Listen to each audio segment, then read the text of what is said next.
Салам достор, бүгүн мен тартип жөнүндө сүйлөшкүм келип атат. Билесиздерби, тартип деген сөздү укканда мага бул сөз жагымсыз. Анткени тартип деген сөздү укканда менде ичимде кандай сезимдер пайда болот? Менин бир эркиндигимди чектөө, менин бир жашоому кийлигишүү, же болбосо мени кандайдыр бир калыпка салуу деген бир түшүнүктөр пайда болуп, айтор ичимде дискомфорт пайда болуп чыгат да. Бирок билесиздерби, эгер биз бул тартип деген сөзгө сүңгүп терең кире турган болсок, бул таптакыр башкача түшүнүк жана тартип болмоюнча жашообузда биз көп нерсеге жетпей калабыз жана тартип болмоюнча биз инсандык жактан өнүкпөй калабыз. Бирок тартип деген сөздү туура түшүнүшүбүз керек. Баарыбызга эле белгилүү болгон мындай бир жакшы тартип жөнүндө айтылган ой бар да. Тартип бул эркиндикти чектөө эмес, тартип бул жашооңдогу ашыкча нерселерди кесип салуу деген түшүнүк бар. Дагы бир жолу кайталасам, тартип бул эркиндикти чектөө эмес, бул жашооңдогу ашыкча нерселерди кесип таштоо. А эгер биз жашообузду жакшылап анализ кыла турган болсок, биздин жашообузда бизди көп нерседен куру калтырып, биздин керек болсо биз эркинбизди ойлоп жүргөнүбүз менен, бирок эркиндигибизди чектеп койгон, биздин жашообузду оор кылып келаткан көптөгөн ашыкча нерселер бар. Тек гана биз ал нерселер жөнүндө ойлонбойбуз, бул күнүмдүк бир түшүк айланып эле жүрө беребиз, анан ошентип өмүрүбүз кантип өтүп кеткенин байкабай калабыз. Келиңиздер, бүгүнкү видеодо мен сиздерди чакырат элем, биздин жашообузда кандай ашыкча нерселер бар, жана ал ашык нерсе экенин биз кантип билсек болот? Ушул нерсени анализдеп көрөлү чогуу. Тартип бул ички тартип, анан сырткы тартип деп бөлүнөт, экиге бөлүнөт.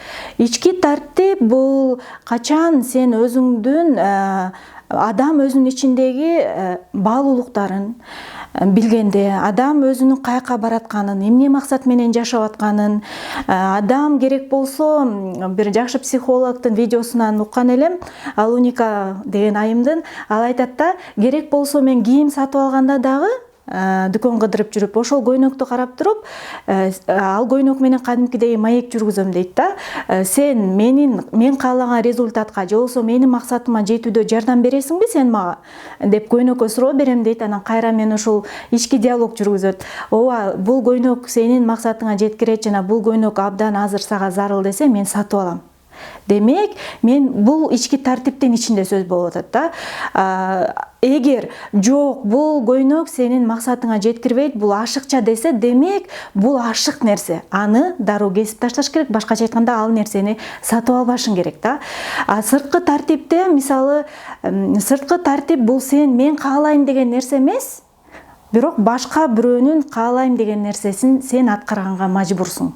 Башкача айтканда, сен канчада турушуң керек, сен канчада жумушта болушуң керек, сен эмнелерди кылышың керек, сен кандай результат беришиң керек. Сен өзүңдүн ичиңен чыкпайт бул нерсе, а башка адамдын сенден талап кылганын аткарасың. Бул сырткы тартип. Биз көбүнчө ошол нерсеге фокус кылып алабыз дагы. Мен жумушка убагында барып атам, убагында келип атам, мен жумушта бардык нерсени кылып атам, демек мен тартиптүү адаммын деген нерсе бул чоң жаңылыштык. Анткени сырткы тартип менен жашаган адамдын эмгегинин үзүрүн башка адам көрөт. Бул кандай гана бир карасаң адилетсиздик. Ички тартип менен жашаганды үйрөнгөн адам өзүнүн тартибинин үзүрүн, жемишин өзү көрөт, өзү татат жана билесиздерби, ошол жемиш ушунчалык таттуу болот да. Ошондуктан мен чакырат элем, сиз көбүнчө кайсы тартип менен жашап жатасыз, анализ кылып көрүңүз. Эгер сиз башка бирөөнүн максатына жөн гана инструмент, курал болуп жатсаңыз, башка бирөө сизди колдонуп жатса, сиздин өзүңүздүн жеке баалуулуктарыңыз болбосо, өзүңүздүн жеке бир ички тартибиңиз, каяка баратканыңызды билбесеңиз, эмне максат менен жашооңуздун маңызын билбесеңиз, анда сиз сырткы тартип менен эле жашап жүргөн инсансыз, өкүнүчтүүсү. Бирок үмүт бар, кубанычтуу нерсе бар, сиз аны алмаштырсаңыз болот, анализ кылып иштеп чыксаңыз болот. Ошондуктан чакырат элем, сөзсүз түрдө сырткы тартиптен көбүрөөк ички тартипке багыт алыңыз дагы. Бирок суротулат, эки тартипти тең колдонбой койсоң эмне болот? Анда өкүнүчтүүсү сиз бардык таланттарыңызды, ички байлыктарыңызды, жөндөмдөрүңүздү, потенциалыңызды терең жердин жети катмарына көмүп койгон пенде болуп жашап жүрө бересиз. Сиздин жашооңуз деле өтө берет, бирок акырында сиз бул дүйнөгө эч кандай из калтыра албайсыз. Сиз жөнүндө сиздин эмгегиңизден сизди эч ким эскербей калат, башкача айтканда. Ошондуктан мен ойлойм, бул жер жүзүнө келгенден кийин биздин ар бирибиздин жаратуучу жараткандан кийин өзүбүздүн миссиябыз бар, биздин чакырыгыбыз бар.